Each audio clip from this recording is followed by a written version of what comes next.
Très chers auditeurs, auditrices d'Arabelle 106.8, l'émission Arabelle Success Story. J'ai la joie et le plaisir d'être avec trois hommes extraordinaires ce soir. Monsieur Yann Bucois, cinéaste, auteur, écrivain, artiste. Damien Paul Gall, qui est un performeur et un plasticien. Et monsieur Nicolas Poncelet, qui a une fondation et l'Institut français des arts. Alors, bonsoir, rebonsoir Yann.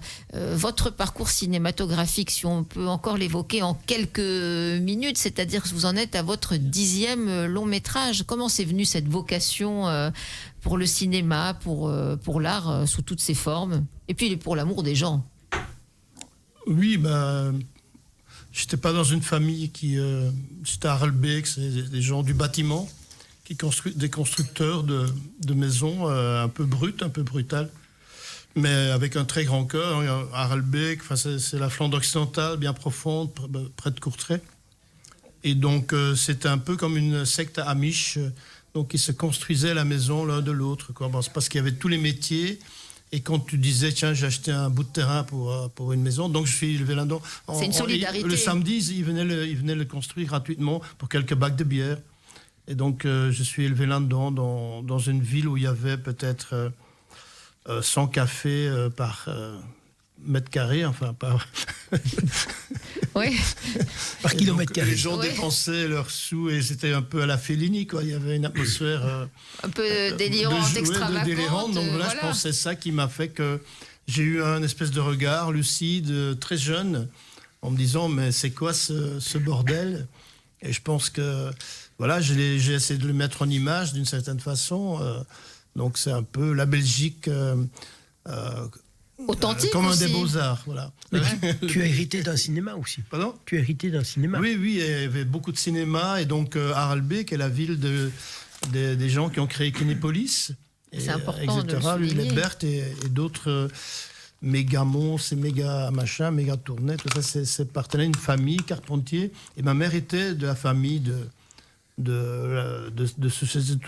apparenté, quoi, tout ça. Donc j'ai vécu. Et ma tante Martha, qui était très spéciale, qui fumait, enfin à l'époque c'était étonnant, elle fumait, elle buvait, elle avait des amants. Et elle allait 3 fois au cinéma par semaine. Hein, et donc souvent je l'accompagnais, et on voyait 2 films. Et pour moi c'était aussi l'exemple d'une femme libérée, alors que le reste était quand même assez figé. C'est encore très catholique, très voilà. Très conservateur. Très conservateur. Mais tout en étant un peu anarchiste. Sauf que mon père votait communiste et que ma mère était quand même dans ce sens libéral, enfin dans le sens de l'époque, donc non croyant, quoi. Et ma tante, c'est celle qui m'a... Mais pour elle, le cinéma, c'est une espèce de vie de rêve d'ailleurs, quoi. Parce que je me disais toujours, mais toutes ces femmes bien maquillées, bien belles, elles habitent où? Parce que j'en voyais pas. Moi, je voyais que, voilà. C'était un peu la vie réelle et authentique. Et puis elle disait, vivre de l'autre côté de la mer. Je dis, bon, un jour, il va falloir que j'aille de l'autre côté de la mer pour voir ce que c'est. Mais elle était spéciale. Bon, elle portait jamais de culotte. Je pense que mon musée du slip, ça vient de là. Et par exemple, quand je voyais parce que tous ces jardins se communiquaient, il n'y avait pas de muraille, si tu veux. Et donc, voilà, quand elle pissait comme une vache, quoi. Elle ouvrait ses jambes, et ça, enfin, tu vois, etc., quoi. Oui, donc c'était une dame un petit peu rebelle, hein, voilà. Oui, un c'est peu ça. cow-boy, quoi. C'était une dame complètement en décalage. Et puis, quand elle en a eu marre, parce que dans mes films, je parle de ça aussi, elle s'est pendue dans la grange. Et exceptionnellement, elle avait mis un slip, quoi.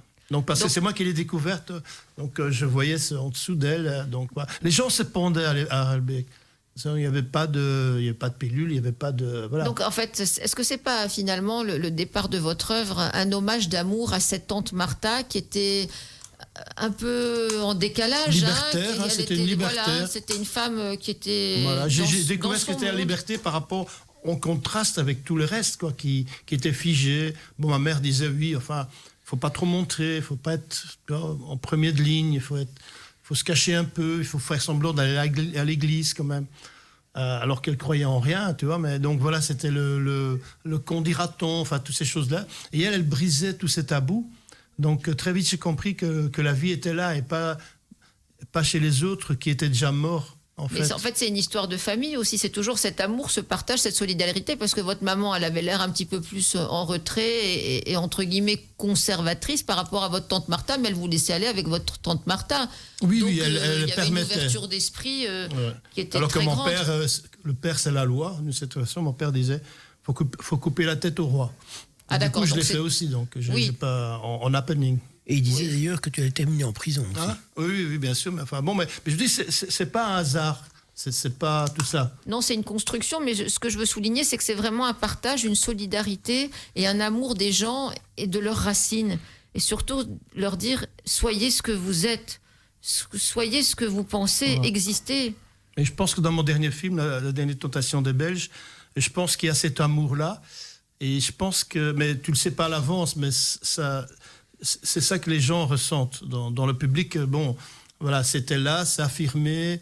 Je parle à eux. Enfin, tu vois, je parle pas de n'importe quoi. Et ce discours-là, ces émotions-là qui parcourent le film et la salle.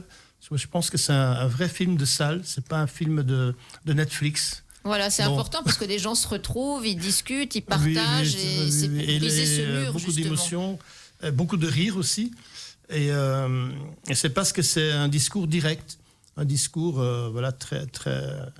Voilà, être là, hein, c'est Shakespeare. To be or not to be, il faut être là. Et puis Carpe Diem aussi. Voilà, et puis quand tu vivre regardes aussi. les gens et quand tu les écoutes, il faut qu'ils sentent que tu les écoutes, quoi, Alors, que ce tu qui es là pour eux, quoi. Donc Oui. c'est important. Et je pense que de ce film, finalement, quelque part, c'est après toutes ces années, je pense que c'est une espèce d'aboutissement. Oui, c'est un point culminant, comme ça, un faisceau de plein de beaux messages. Alors, comment est-ce que vous vous êtes rencontrés tous les trois? Parce que c'est une belle histoire d'amitié. Vous êtes là ensemble. Comment ça s'est passé? Alors, une première rencontre, alors entre Nicolas et Yann, et puis avec Damien. Ma première rencontre avec Yann, c'était dans le sud de la France, à Perpignan, où il a finalement exposé ses slips dans le cadre des primaires de la droite, je crois. Alors, il y avait 40 ou 50 slips exposés. Et il y avait deux publics, deux personnes qui étaient venues voir le vernissage, un Belge et une Française. Et puis finalement, on a fait la fête et on est devenus amis. Donc, deux Belges qui se rencontrent en France. Dans le sud de la Ouais, France, tout ça, à ça, fait. c'est Puis marrant. lui, il terminait une histoire d'amour, parce qu'on en revient toujours là. Mais c'est ça le Et point. il disait, je veux retourner en Belgique. Et ben, je dis, ben oui, on avait ouvert une galerie avec un Christophe Demet, qui est un autre peintre. Et je dis, voilà, il y a une galerie, on s'en occupe pas. Le mec qui s'en occupe, Regarde le cinéma, Oui. regarde du cinéma, regarde Netflix à longueur de journée. oui, c'est ça. Donc, on ne s'occupait pas vraiment. Et donc, voilà, il y avait un bel espace. Et un Belge dans le sud de la France. Un bel Et Yann espace, lui a et donc, dit, il est revenu. Et voilà, il s'est refait, là-dessus. Et puis, bon, maintenant, on voit qu'il arrive à avoir un immense. Donc, voilà, c'était une ouverture qu'il a. Bon, il l'a mérité, il a bossé. Oui. Mais avec sa fondation, qui existait déjà, hein, sa fondation. Et du coup, maintenant, il a sans doute la plus belle galerie de Bruxelles, quoi. Oui, c'est un très très grand espace dédié aux artistes et pour mettre en avant leurs œuvres et sans rien prendre d'ailleurs sur la vente des œuvres. Tout est autofinancé pour que les artistes puissent créer sereinement. oui, C'est quand même, important. on prend quand même un petit pourcentage pour couvrir les frais de la fondation, Oui. mais surtout aussi pour éditer un dictionnaire qui s'appelle Artphabétique. Alors on peut peut-être le montrer, Nicolas, ce très bel ouvrage que vous avez réalisé avec toutes les artistes qui y sont répertoriés.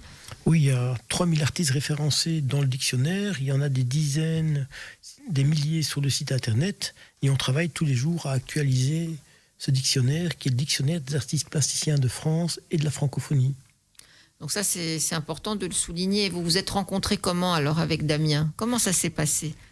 Dans le cadre d'expositions, voilà, où finalement Damien présentait un travail qui était singulier, différent des autres.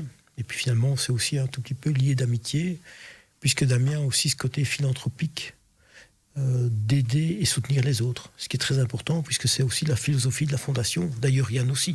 Quand je suis arrivé en Belgique, il m'a dit « Tu t'occupes de ma galerie et finalement, je cède à la fondation mon fonds d'atelier, un fonds d'atelier très très riche de plusieurs dizaines, si pas centaines d'œuvres. » Il a dit « Bon, ça va te permettre finalement même de survivre et de développer ton projet.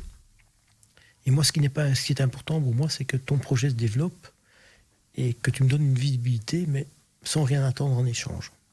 C'est ça qui est merveilleux, c'est toujours cette notion de partage et de transmission. Alors avant de terminer notre émission qui s'achève doucement, est-ce que vous avez des projets ? On s'est rencontrés aussi, nous. Voilà. Alors nous, en effet, donc dans les deux camps, c'est en effet des expositions collectives auxquelles je rencontre bien sûr ces deux personnages. Et surtout avec Yann, c'était avec une des échevines de la culture de OML, à l'époque pour un projet collectif d'artistes. Et finalement, bon, ça n'a pas abouti, mais bon voilà, après Yann et moi, on s'est revus sur des expos collectives avec des galeristes en commun.